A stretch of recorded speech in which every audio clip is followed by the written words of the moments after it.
শুভ সন্ধিয়া বন্ধু বান্ধৱীসকল।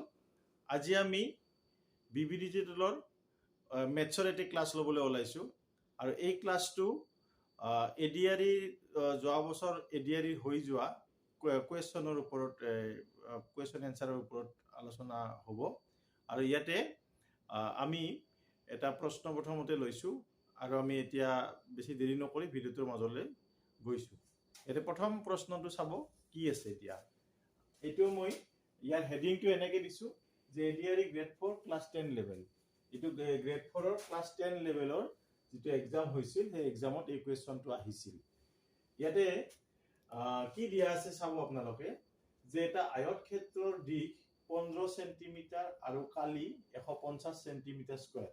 যদি কেৱল দীঘৰ বৃদ্ধিৰে আয়তৰ কালি সমস্ত 3/1 গুণলৈ বৃদ্ধি কৰা হয় তেন্তে আয়তৰ নতুন পৰিসীমা হ'ব এ 50 সেন্টিমিটাৰ, অপশন দিয়া আছে 50 সেন্টিমিটাৰ, বি নম্বৰ অপশন আছে 60 সেন্টিমিটাৰ আৰু সি নম্বৰ 70 সেন্টিমিটাৰ আৰু ডি নম্বৰ হল 80 সেন্টিমিটাৰ।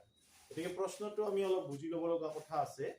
গতিকে ইয়াতে প্ৰথমতে চাব আপোনালোকে আয়তক্ষেত্ৰৰ দিক দিয়া আছে। আয়তক্ষেত্ৰৰ দিকটো দিয়া আছে 15 সেন্টিমিটাৰ আৰু কালি দিয়া আছে কি 150 সেন্টিমিটাৰ স্কয়াৰ।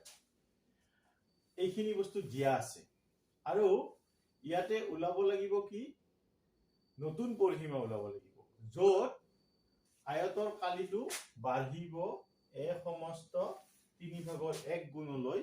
কিন্তু এটা কথা ইয়াতে দিয়া আছে, সেইটো হৈছে কি কেৱল দীঘৰ বৃদ্ধিৰে হয়। এই যে বাঢ়িব আয়তৰ কালিটো বাঢ়িব, ইয়াত কেৱল দীঘৰ বৃদ্ধিৰে হ'ব। তাৰ মানে আমি যিটো কালি প্ৰথম অৱস্থাত দিয়া আছে সেই কালিটো যিটো কালি পাম, যিটো কালি দিয়া আছে আমাৰ, তাৰ পিছত যিটো কালি ওলাব সেই কালিটো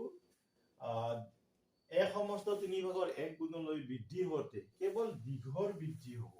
গতিকে আমি যেতিয়া কালি সমস্ত 3/1 গুণলৈ বৃদ্ধি হয় তেতিয়া আমি এটা নতুন দিশ পাম আৰু সেই নতুন দিশৰ মানটো প্ৰথমতে উলিয়াই ল'ব লাগিব। আৰু তাৰ পিছত আমি পৰিসীমাৰ যিটো সূত্ৰ আছে দিশ পূৰণ দিক যোগ প্ৰস্থ, সেই সূত্ৰটোৰ মতে আমি ইয়াত এনসাৰটো পাম।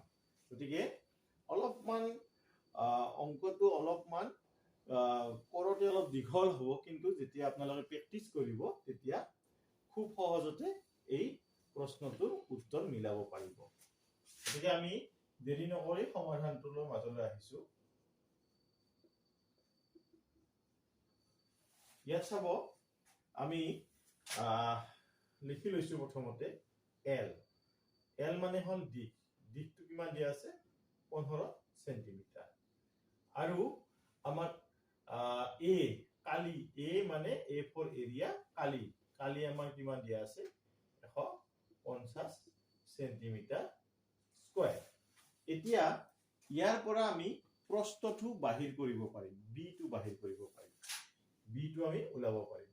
আৰু আমি জানো a equal L into B.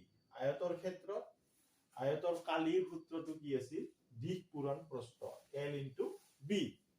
এতিয়া এটাকে বি ইকুৱেল কি হ'ব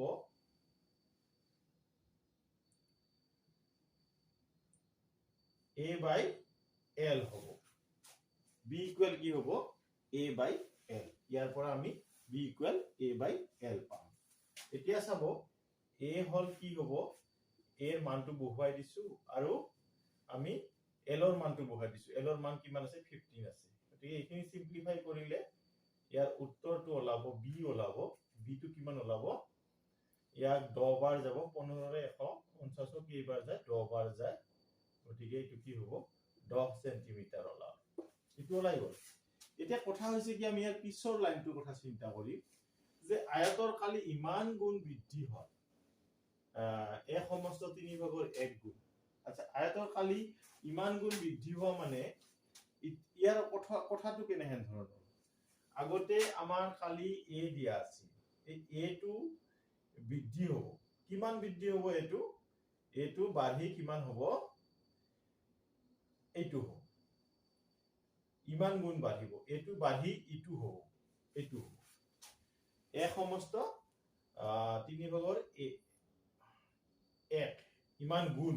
তাৰমানে কি, ইটো এ আছিল প্ৰথমতে, এৰিয়াটো এ আছিল, গতিকে যিটো নতুন এৰিয়া পাম সেই নতুন এৰিয়াটো নিশ্চয় এইটো হ'ব। তাৰমানে ইটো হ'ব মানে কি, আগৰটোৰ লগত তুলনা কৰি মানটো আমি এনেকে উলিয়াব পাৰো। যেতিয়া আমি নতুন এটো পাম, এই নতুন এটোৰ পৰা আমি কি কৰিব পাৰিম? কালিটো বাহিৰ কৰিব পাৰিম। গতিকে আমি এইবাৰ কি কৰিছো, এই বস্তুটো আমি ইয়াতে লিখি যে নতুন যিটো নতুন কালিটো হ'ব, আমি নতুন কালিটোক আমি a1 বুলি ধৰিব পাৰো। a1 টো কি হ'ব? a1 টো কি হ'ব? আপোনালোকে যদি চাই a1 টো কি হ'ব? এইটো হ'ব, এইটো হ'ব। এইটো হতে এতিয়া চাব, দিক পূৰণ প্ৰস্থ, ইয়াত এই কথাটো আহিব, কিন্তু এইখিনি আমি সিম্পলিফাই কৰি লওঁ। 3 × 3 3 × 4, এইটো 4a হ'ব, 4a/3 হ'ব। নতুন যিটো কালি, এই নতুন কালিটো 4a/3 হ'ল। এতিয়া কথাটো হৈছে কি, এই নতুন কালি মতে যেতিয়া আমাৰ দীঘৰ কথাটো আহিব, তেতিয়া আমি দীঘৰ কথাটো কি পাইছো, যে দিকটো বৃদ্ধি হ'ব, কেৱল দিকটো বৃদ্ধি হ'ব। কেৱল দিকটো বৃদ্ধি হলে আমি কি লিখিব পাৰো? এইটো বস্তু আমি এইফালে, আচলতে এইটো বস্তু আমি ইফালে লিখিব লাগিছিল, ইয়াতে লিখিলো আমি। এটা নতুন যিটো দিকটো বৃদ্ধি হ'ব সেইটোক আমি L1 বুলি ধৰিলো। এইটো L1 ইনটু b, b টো b হিচাপে থাকিব। এইটো বুজি পাইছে নহয়? L1 into b, L1 into b, এই L1 টো কি বুজাইছে? এই যে দিক বৃদ্ধি হোৱা কথাটো কৈছে, সেই দিক বৃদ্ধি হোৱাটো বুজাইছো আমি L1 ৰ দ্বাৰা। এতিয়া এই L1 ৰ মানটো আমি উলিয়াই ল'ব লাগিব। L1 ৰ মানটো আমি উলিয়াই ল'ব পাৰিম ইয়াৰ পৰা। এইটো আমি L1 টো এনেকে ৰাখিলো, L1 টো ইফালে ৰাখিলে b টো তলত আহিব, তলত b টো আহিলে এইটো কি হ'ব? এনেকুৱা হ'ব, 3b হ'ব। এই b টো ইয়াতে কি হৈ আছে? পূৰণ হৈ আছে, ইফালে আহিলে হৰণ হ'ব। এইটো হোৱাৰ পিছত ইয়াতে নাতে আমি ইয়াতে লিখিছো এইখিনি বস্তু, এইখিনি ইয়াতে লিখিছো। ইয়াতে চাব, 4a এৰ মান কিমান আছে? 150, আমি 150 লিখিছো। আৰু এইটো 3b মানে 10, এইটো হ'ব। এতিয়া ইয়াতে এইটো শূন্য কেনসেল গ'ল, এইটো ওপৰত কি হ'ব? 60 হ'ব, তলত কি হ'ব? 3 হ'ব। গতিকে ইয়াৰ মানটো কি হ'ব? 20 হ'ল। আমি কি L ৰ মানটো কি পালো? 20 পালো। L ৰ মানটো ইয়াতে আমি L1 ৰ মানটো কি পালো? 20 সেন্টিমিটাৰ পালো, 20 সেন্টিমিটাৰ পালো। এই L1 টো কি?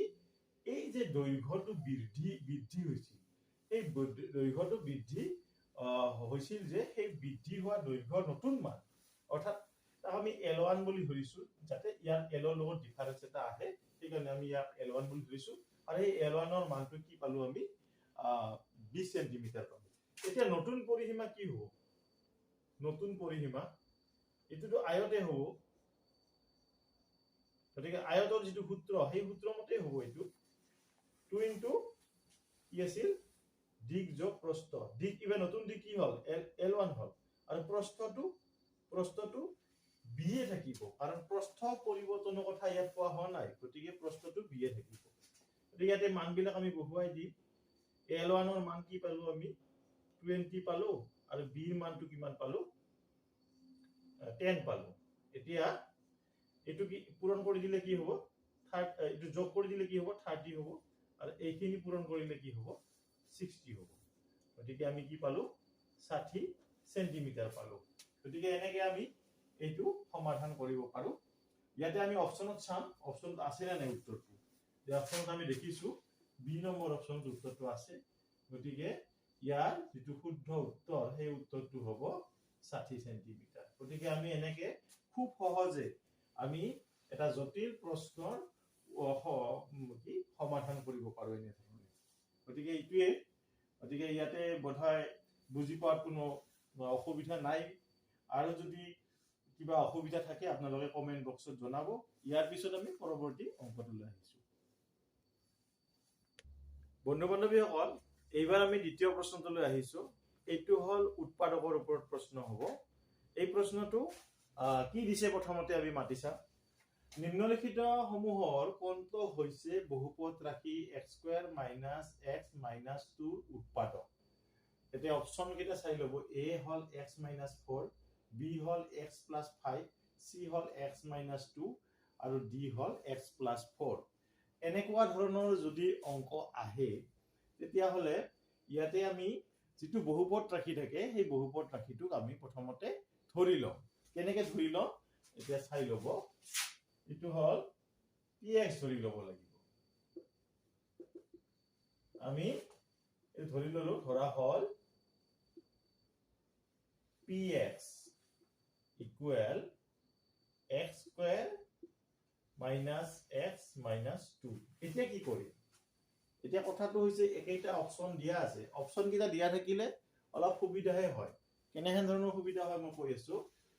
x - 4 হলে আমি যেটো উৎপাদকৰ যেটো আমাৰ উপপাদ্য আছে সেই উপপাদ্য মতে x - 4 মানে x ৰ মান 4, x ৰ মান 4, x - 4 যদি ইয়াৰ উৎপাদক হয় তেতিয়া x ৰ মানটো কি হ'ব 4 + 4 হ'ব। আৰু x + 4 যদি থাকিল হয় তেতিয়া x ৰ মানটো কি হলা হয় -4 হলা হয়। এইখিনি কথা আপোনালোকে মনত ৰাখিব। যদি এনেহেন ধৰণৰ যিবিলাক উৎপাদক দিয়া থাকে এই উৎপাদক বিলাকত আপোনালোকে চাব যদি মাইনাস চিন থাকে তেতিয়া আমি বুজি লম x ৰ মানটো প্লাছত থাকিব। আৰু প্লাস চিন থাকিলে x ৰ মানটো কি হ'ব মাইনাস হ'ব। ইয়াতে x ৰ মানটো কি হ'ব +4, ইয়াতে x ৰ মানটো কি হ'ব -5 হ'ব। এইটো এই বি নম্বৰ অপচনটো। গতিকে আমি প্ৰথমতে আমি ইয়াতে ধৰি লব পাৰো।